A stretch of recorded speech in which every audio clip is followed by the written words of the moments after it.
बहू जो तेरे मायके में चला आया है वो ससुराल में तो चलेगा नहीं। फिर क्यों जबरदस्ती अपने मायके की यहाँ चलाती रहती हो। तुम्हारे घर में और इस घर में बहुत फर्क है। दामिनी जी ने अपनी बड़ी बहू काव्या से कहा। मम्मी जी आप तो कुछ मत ही बोलिए। ये सब आपके कारण ही तो हो रहा है। आप तो दोनों बहुओं में फर्क करती हो और फिर मुझ पर इल्जाम लगा रही हो कि मैं अपनी चलाती हूँ। काव्या ने चिढ़कर कहा। बहू, एक बार इल्जाम लगाने से पहले सोच तो लो। मैंने कभी भी तुम में और छोटी बहू में फर्क नहीं किया है। अच्छा, तो फिर छोटी बहू के लिए तीज त्योहार पर लहरिया की साड़ी, श्रृंगार का सामान, सब कुछ आ रहा है, पर मेरे लिए नहीं। क्यों? ये फर्क नहीं है तो क्या है? बहू, तुम्हें तो कभी हमारे रीति रिवाज पसंद ही नहीं थे ना। हर बात तुम यही कहती थी कि मेरे मायके में ये सब चोचले नहीं होते। ये सब तो आपके घर में चलते हैं। हर बार तुमने हमारे घर के रीति रिवाज का मजाक बनाया। फिर आज क्यों बुरा लग रहा है? कहकर दामिनी जी उस कमरे के बाहर निकल गई। दामिनी जी के ऐसा कहने पर काव्या ने अपने पति सुधीर की तरफ देखा तो सुधीर ने भी व्यंग्यात्मक हंसी हंसते हुए कहा। तुम्हें क्यों बुरा लग रहा है? तुम्हारे मायके में तो ये सब नहीं चलता है ना। अब तुम्हारे हिसाब से हमने तुम्हें ट्रीट करना शुरू कर दिया है, तो बुरा क्यों लग रहा है? पर सुधीर, मैं भी तो इस घर की बहू हूँ। साक्षी को तो हर कोई आगे से आगे पूछता है, जबकि वो तो मेरी देवरानी है। उसका ओहदा मुझसे छोटा है और मुझे कोई पूछना पसंद ही नहीं करता, जबकि मैं घर की बड़ी बहू हूँ। बताओ, मुझे बुरा नहीं लगेगा क्या? महज ओहदा बड़ा होने से क्या होता है? उसके लिए बड़प्पन भी दिखाना पड़ता है। दूसरों के प्यार और भावनाओं का सम्मान भी करना पड़ता है। तुमने तो बस हमारे यहाँ का मजाक बनाया है, जबकि साक्षी ने परिवार को दिल से अपनाया है। तुम खुद जानती हो कि तुम में और साक्षी में बहुत फर्क है। कहकर सुधीर कमरे से बाहर निकल गया। कमरे में रह गई सिर्फ काव्या। सुधीर की बातों को याद करते हुए थकी हारी सी काव्या पलंग पर जाकर बैठ गई। आखिर वो गलत तो नहीं कह रहा था। उसे याद हो आया वो दिन जब वो इस घर में बहू बनकर आई थी। ससुराल में सब ने उसका कितने अच्छे से स्वागत किया था। सास ससुर पति सुधीर, देवर विजय और छोटी ननद भव्या, सबने उसे सिर आंखों पर बिठाया था। पर हमेशा एकल परिवार में अकेली रही काव्या को उसकी कद्र नहीं हुई। ननद देवर उसके पास आकर बैठते तो वो चिढ़ जाती कि इस घर में प्राइवेसी नाम की कोई जगह ही नहीं है। इससे तो मेरा मायका ही अच्छा है। वहाँ कम से कम कोई परेशान करने वाला नहीं होता। धीरे धीरे देवर ननद ने भी उसके पास बैठना छोड़ दिया। रीति रिवाजों के नाम पर भी से बड़ी कोफत होती थी। उसकी शादी के बाद पहली तीज थी। कितने अरमानों से खुश होते हुए दामिनी जी काव्या के लिए बाजार जाकर लहरिया की साड़ी खरीद कर लाई थी, साथ ही श्रृंगार का सामान भी। और काव्या के हाथों में मेहंदी लगाने के लिए उन्होंने मेहंदी वाली को भी बुलवाया था। लेकिन काव्या तो ये सब देखकर ही चिढ़ गई। मेहंदी वाली के सामने ही चिढ़ते हुए बोली, मम्मी जी, मैं नहीं मानती इन फालतू के रीति रिवाजों को। ये तो सब फालतू का टाइम पास है। मेरे मायके में तो ये सब नहीं होता है। बहू, तेरे मायके में नहीं होता तो क्या हुआ? यहाँ ससुराल में तो होता है।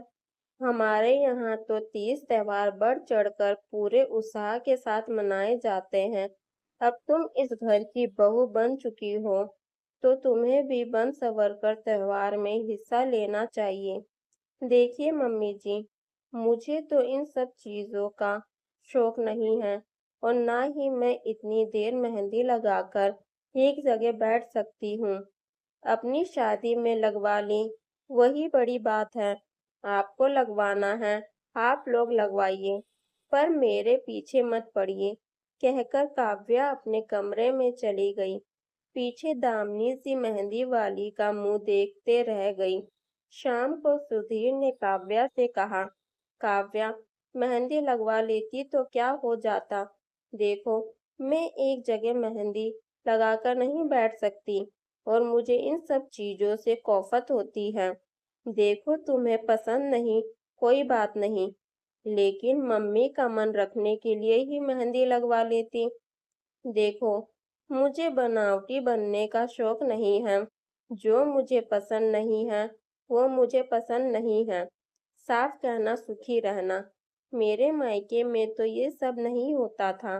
देखो, जो तुम्हारे मायके में होता था, वो ससुराल में हो, ये जरूरी तो नहीं।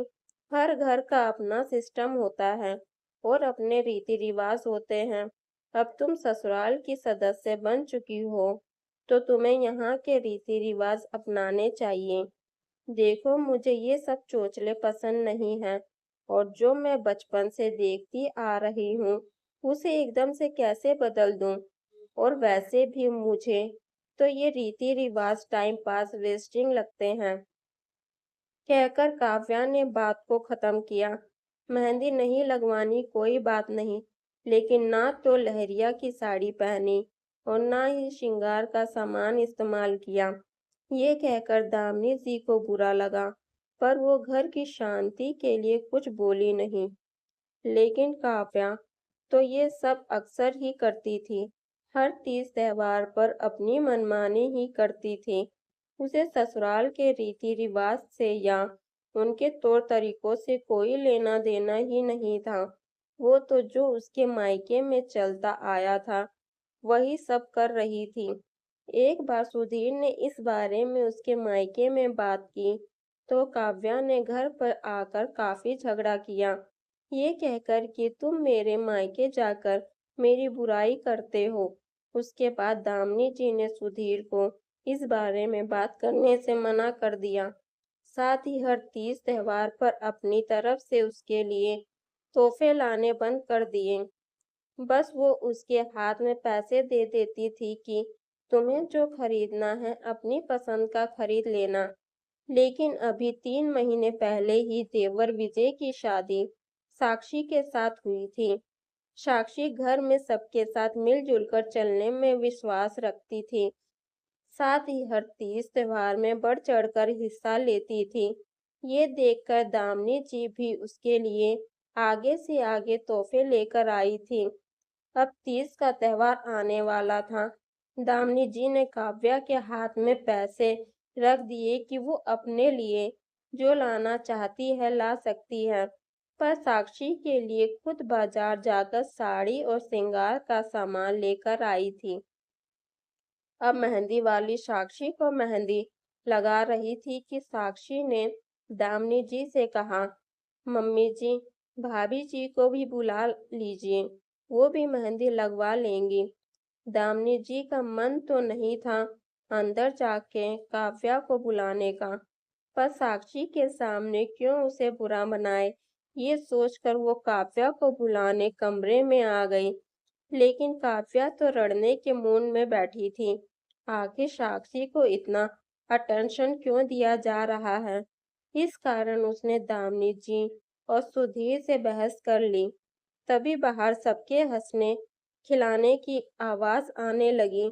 लगता है भव्या भी कॉलेज से आ गई है। आज अपने आप को काव्या बिल्कुल अकेला महसूस कर रही थी और इसके लिए वो खुद को ही जिम्मेदार समझती थी। अब उसके पास दो ही रास्ते थे, या तो अपना ईगो लेकर बैठी रहे और हमेशा अकेली रहे, या फिर अपने ईगो को छोड़कर परिवार के साथ मिलकर रहे। उसने दूसरा रास्ता चुना और अपने कमरे से उठकर बाहर आ गई। उसे वहां देखकर पहले तो एकदम शांति छा गई, लेकिन जब उसने कहा कि वो भी मेहंदी लगवाना चाहती है, तो सब लोगों ने चेहरे पर मुस्कुराहट लेकर उसका वहां स्वागत किया। हालांकि गलतियां तो वो आज भी करती है, पर अब परिवार के लोग मिलजुल कर सब कुछ सँभाल लेते हैं।